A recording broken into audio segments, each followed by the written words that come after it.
नमस्कार साथियों, स्वागत है आप सभी का। तो आज की क्लास में हिंदी व्याकरण के कुछ महत्वपूर्ण प्रश्नों के बारे में पढ़ेंगे। जो भी प्रश्न आपको कराए जा रहे हैं वो हिंदी की विभिन्न परीक्षाओं में पूछे गए प्रश्न हैं। तो काफ़ी महत्वपूर्ण वीडियो है, आप लोग एंड तक देखिएगा।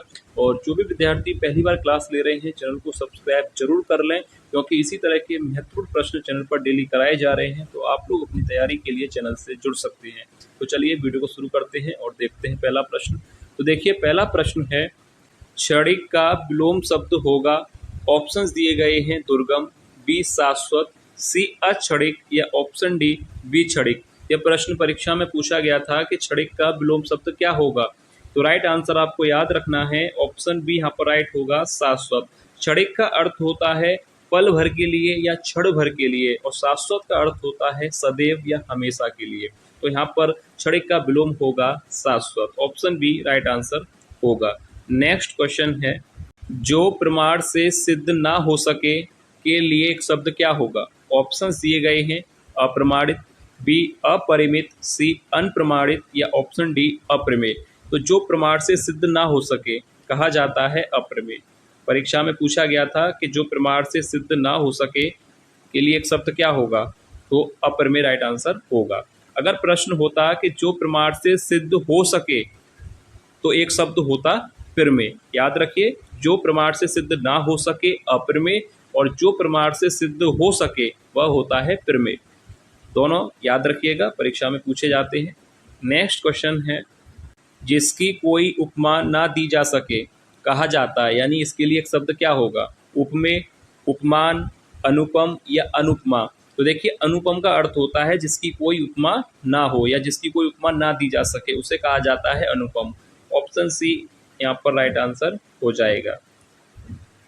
नेक्स्ट क्वेश्चन है, सन्मार्ग का विलोम शब्द क्या होगा।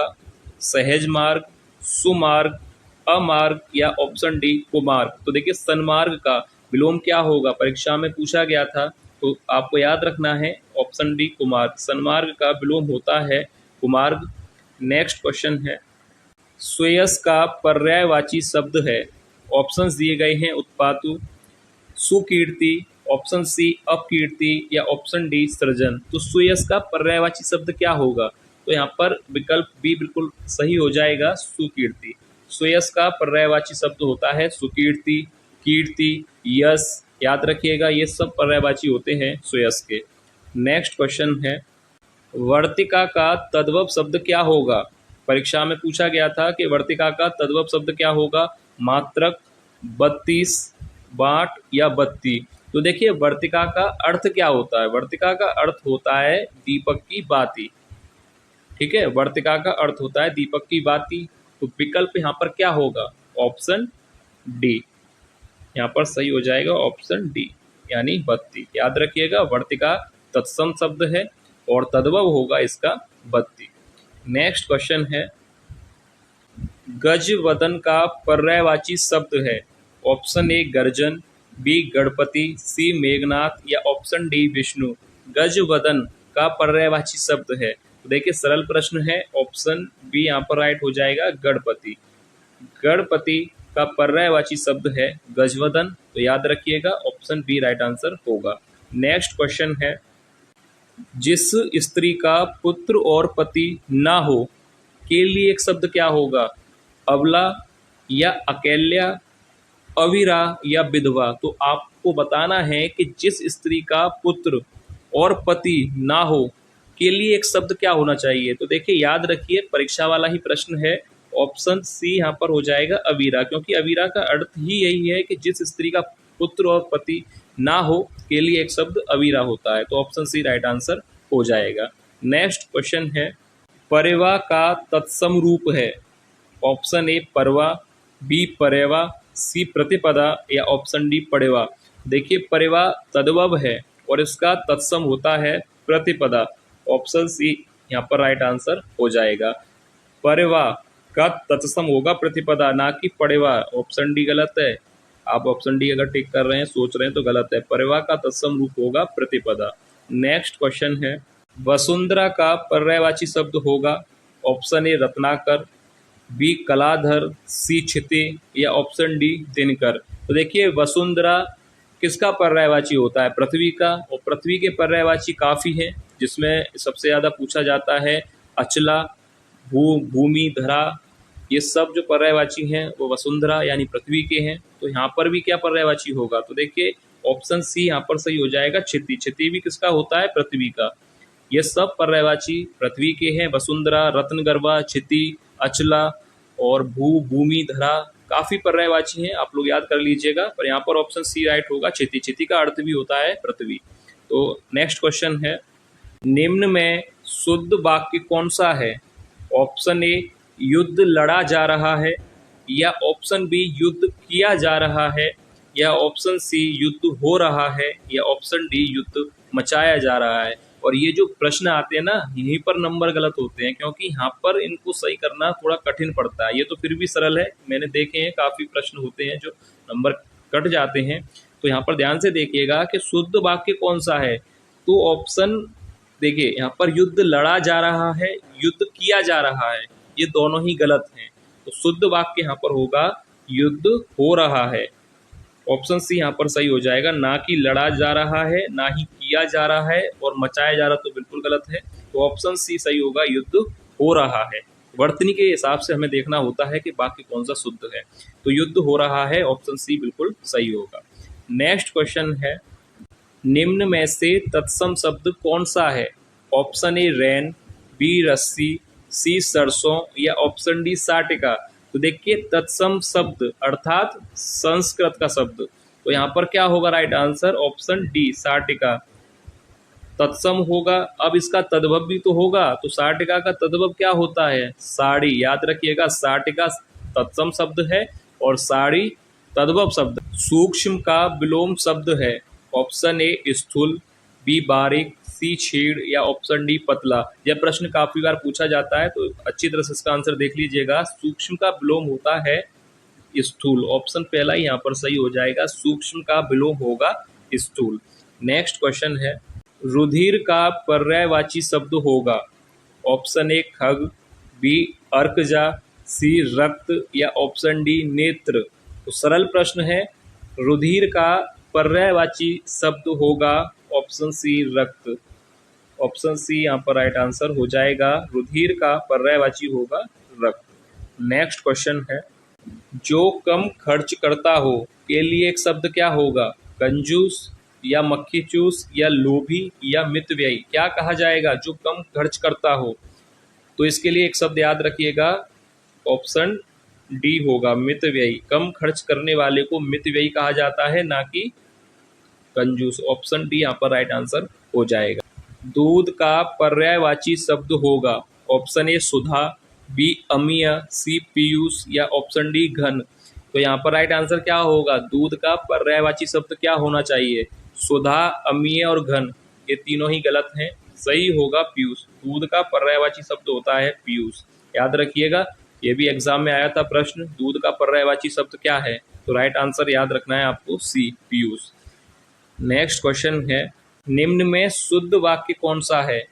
ऑप्शन ए चाय ठंडा हो गया, या बी हलवा गरम गरम अच्छी लगती है, या सी पकने से पहले जामुन हरी होती है, या ऑप्शन डी पेड़ लगाओ जीवन बचाओ। तो देखिए यहाँ पर राइट आंसर क्या होगा, शुद्ध वाक्य कौन सा है?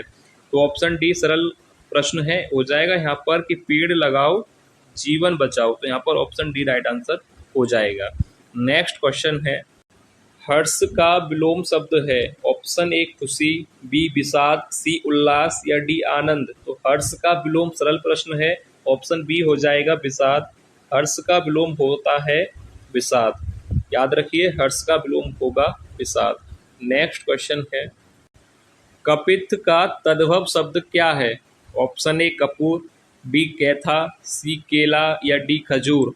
देखिए प्रश्न पूछा है कि कपित्थ का तद्भव शब्द, यानी कपित्थ तत्सम शब्द है और इसका तद्भव होता है कैथा। ऑप्शन बी यहाँ पर राइट आंसर हो जाएगा। कपित्थ तत्सम शब्द है और इसका तद्भव होगा कैथा। नेक्स्ट क्वेश्चन है, स्वप्न का विलोम शब्द होगा। ऑप्शन ए दिवास्वप्न, बी खुमारी, सी निद्रा, या ऑप्शन डी जागरण। तो स्वप्न का विलोम शब्द होता है जागरण। ऑप्शन डी यहाँ पर राइट आंसर हो जाएगा। ये तीनों गलत हैं, दिवा, स्वप्न, कुमारी, निंद्रा, ये सब गलत हैं। ऑप्शन डी जागरण। नेक्स्ट क्वेश्चन है, संकीर्ण का विलोम शब्द होगा। ऑप्शन ए अनुदार, बी उत्कीर्ण, सी उदार या ऑप्शन डी विकीर्ण। तो संकीर्ण का विलोम शब्द होता है विकीर्ण। ऑप्शन डी राइट आंसर हो जाएगा। संकीर्ण का विलोम शब्द क्या होगा? विकीर्ण। नेक्स्ट क्वेश्चन है, वाक्य के किस भाग में त्रुटि है? ऑप्शन ए राम ने अपनी, बी गलती के लिए, सी क्षमा, ऑप्शन डी की भीख मांगी।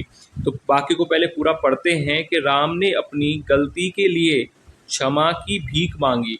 तो यहाँ पर किस भाग में त्रुटि होगी? तो देखिए, राम ने अपनी सही है, गलती के लिए सही है, क्षमा की भीख मांगी। तो यहाँ पर देखिए की भीख नहीं होगा, यहाँ पर त्रुटि है।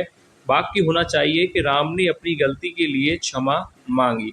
यहाँ पर की भीख गलत है, तो यहाँ पर ऑप्शन डी ही सही हो जाएगा कि इसी भाग में त्रुटि है। नेक्स्ट क्वेश्चन है, भला चाहने वाला के लिए एक शब्द क्या होगा? ऑप्शन ए निस्वार्थ, बी पुण्य आत्मा, सी हितैषी या डी सहायक। भला चाहने वाला एक शब्द क्या होगा? निस्वार्थ होगा? नहीं। पुण्य आत्मा होगा? नहीं। सहायक गलत है। भला चाहने वाले को कहा जाता है हितैषी। ऑप्शन सी यहाँ पर राइट आंसर हो जाएगा। याद रखिए, भला चाहने वाले के लिए एक शब्द क्या होगा? हितैषी। नेक्स्ट क्वेश्चन है, गरल शब्द का विलोम होगा। ऑप्शन ए शरबत, बी सुधा, सी रस या डी जल। तो गरल शब्द का विलोम क्या होगा? तो यहाँ पर राइट आंसर हो जाएगा ऑप्शन बी सुधा। अब देखिए, गरल शब्द का अर्थ क्या होता है? गरल का अर्थ होता है विष यानी जहर, और इसका विलोम क्या होगा? विष का विलोम क्या होगा? अमृत, और अमृत का पर्यायवाची क्या होता है? सुधा। तो गरल का अर्थ है विष यानी जहर, तो इसका जो विपरीत अर्थ शब्द होगा वो होगा अमृत या सुधा। तो यहाँ पर विकल्प में सुधा दिया गया है, तो ऑप्शन बी राइट आंसर हो जाएगा। नेक्स्ट क्वेश्चन है, शुद्ध वर्तनी वाला शब्द है। ऑप्शन ए मानवीयकरण, बी मानवीकरण, सी मानवीकरण या मानविकरण। तो देखिए, शुद्ध वर्तनी वाला शब्द है, तो सी और डी तो गलत है, ये तो आपको पता है कि सी और डी तो होंगे नहीं। मानवीयकरण होता है या मानवीकरण होता है? शुद्ध वर्तनी किसकी होगी? मानवीय या मानवी? तो ऑप्शन देखिए बी याद रखिएगा, मानवीकरण होता है, मानवीयकरण नहीं। तो ऑप्शन बी यहाँ पर राइट आंसर हो जाएगा। नेक्स्ट क्वेश्चन है, पर्ण का तद्भव शब्द क्या होगा? ऑप्शन ए पत्र, बी पर्ण, सी पन्ना या ऑप्शन डी पत्रा।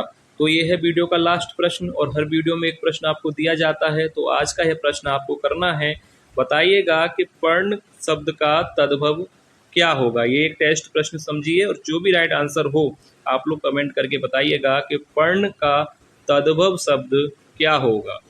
ठीक है, और जो भी विद्यार्थी पहली बार क्लास ले रहे थे, चैनल को सब्सक्राइब जरूर कर लीजिएगा अपनी तैयारी के लिए। तो चलिए मिलेंगे नेक्स्ट क्लास में और महत्वपूर्ण प्रश्नों के साथ। तब तक के लिए धन्यवाद।